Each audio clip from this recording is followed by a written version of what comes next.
मुकेश सहनी बिहार के अलग अलग जिलों में यात्रा कर रहे हैं, लेकिन हर जिले में यात्रा करके जब वो शपथ दिला रहे हैं तो शपथ इस बात की दिलाई जा रही है कि कोई भी कार्यकर्ता और नेता पार्टी नहीं छोड़े। लेकिन बड़ा सवाल ये है, जिस बात के लिए वो यात्रा कर रहे हैं, यानी कि आखिर उनके साथ बीजेपी गठबंधन कर ले या नीतीश और तेजस्वी वीआईपी के साथ गठबंधन कर 2024 का चुनाव लड़ने लगे।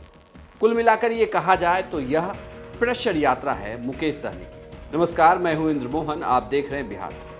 मुकेश सहनी की यात्रा अलग अलग जिलों से होकर गुजर रही, जिसमें वो रथ पर सवार होते हैं, अलग अलग जिलों के अलग अलग गांवों में पहुंचते हैं और वहां कार्यकर्ताओं के बीच अपना भाषण भी देते हैं और उन्हें शपथ भी दिलाते हैं। लेकिन बात इन सबसे इतर कि मुकेश सहनी की इन तमाम रथ यात्रा के दौरान अब भीड़ दिखने लगी। इसके दौरान अब ऐसा लगता है कि मुकेश सहनी को लेकर उनके समर्थक अब काफ़ी उत्साह में। उन्हें भी ये लग रहा है कि निषाद आरक्षण का मुद्दा इस बार जो है बीजेपी उसे मान लेगी या फिर नीतीश और तेजस्वी के साथ अगर गठबंधन होता है तो वो इसे आगे बढ़ाएंगे। लेकिन कुल मिलाकर देखें तो मुकेश सहनी की बातों से ऐसा लगता है, मुकेश सहनी के जितने भी इंटरव्यू हैं, अगर आप उसे देखें, बिहार तक को भी दिए इंटरव्यू में, उनकी मंशा यही है कि वो एनडीए के साथ हो जाए, यानी बीजेपी उन्हें अपने साथ ले ले। और दिल्ली वाले को हम जब बोलते हैं तो बोलते हैं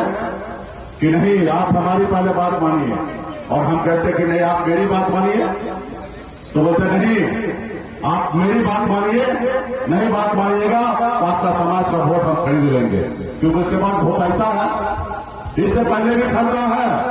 अब उन लोगों को लोकतंत्र में भरोसा नहीं है, वो तो अभी विधायक खरीद लेता है, बनी वो सरकार गिरा देता है, उसको जनता पे भरोसा नहीं है। तो हमने कहा कि वो दिन समय चला गया है। निषाद का बेटा किसी समय था 10-20 साल पहले, किसी का खा पी के किसी को चेहरा देखकर वोट कर दिया करता था, लेकिन अब निषाद का बेटा अपने एक पैर पे खड़ा हो चुका है और अपने आने वाला पीढ़ी के लिए संघर्ष करेगा। और एक एक निषाद का बेटा संकल्प करेगा कि हम किसी का नहीं सुनेंगे, जो हमारी सुनेगा हम उनकी सुनेंगे, जो हमारी नहीं सुनेगा उनकी हम नहीं सुनेंगे। मुकेश सहनी अपनी बातें तो कह रहे हैं, लेकिन वो दोनों तरफ का रास्ता खोलना चाहते हैं। लेकिन वो कहते हैं ना कि आप दो नाव पर सवारी नहीं कर सकते। शायद इसीलिए नीतीश और तेजस्वी की तरफ से अभी तक कोई भी उन्हें हरी झंडी दिखती हुई नहीं नजर आ रही। वहीं बीजेपी की तरफ से भी देखा जाए तो भले ही ये उनके पार्टी के कार्यकर्ता कहें या खुद मुकेश सहनी बार बार ये कहते दिखे हैं कि बीजेपी उनके पैर धोने के लिए तैयार है, लेकिन अभी तक उस तरीके से बात जमीन पर नजर नहीं आती। बीजेपी ने जहां बिहार के छोटे छोटे पार्टियों के साथ गठबंधन कर लिया है, गठबंधन को तैयार है, उपेंद्र कुशवाहा की बातचीत हो गई, हम चली गई, चिराग पासवान चले गए, पशुपति पारस की पार्टी है, लेकिन उस स्तर पर अगर देखा जाए तो मुकेश सहनी को साधा नहीं गया। जबकि मुकेश सहनी भी अति पिछड़ा वोट बैंक को लेकर बड़े दावे करते हैं। लेकिन एक सच्चाई यह भी है कि ना तो लोकसभा का वो चुनाव जीत पाए और ना ही फिलहाल विधानसभा में उनका एक भी विधायक है।